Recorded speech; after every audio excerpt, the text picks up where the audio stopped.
நான் இந்த பரந்தூர் போராட்டக்காரங்க அந்த மக்களை ரீசெண்டா நான் சந்திச்சேன். அவங்க சொன்னதையெல்லாம் கேட்கும் போது உண்மையிலேயே ரொம்ப கஷ்டமா இருந்தது. இப்பவும் ஒன்றும் குறைஞ்சிடல சிஎம் சார். சாதி மதம் கடந்து தங்களோட குடியிருப்புகளை, விவசாய பூமியை, வாழ்வாதாரத்தை, நீர்நிலைகளை காப்பாத்த ஒன்னா நின்னு போராடிட்டு இருக்கிற பரந்தூர் பகுதி விவசாய பெருங்குடி மக்களை தயவு செஞ்சு நீங்க நேர்ல சந்திச்சு பேசுங்க. உங்களுடைய அமைச்சர்களோ இல்ல உங்களுடைய அதிகாரிகளோ பேசக்கூடாது. நீங்களே நேர்ல சந்திச்சு பேசணும். அந்த இடத்துல விமான நிலையம் வராதுன்ற உத்தரவாதத்தை அவங்களுக்கு நீங்க கொடுக்கணும். இதையெல்லாம் நீங்க செய்யாம எல்லாத்தையும் கடந்து போகணும்னு நீங்க நினைச்சீங்கன்னா பரந்தூர் பகுதி விவசாய மக்களையும் பொதுமக்களையும் நானே அழைச்சிக்கிட்டு வந்து தலைமை செயலகத்துல உங்களை நேர்ல சந்திச்சு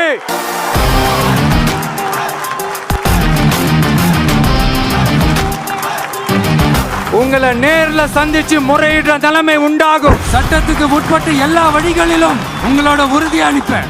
அதையும் மீறி அப்படி ஒரு சூழல் வந்துச்சுன்னா நான் ஃபேஸ் பண்ண தயாரா இருக்கேன்.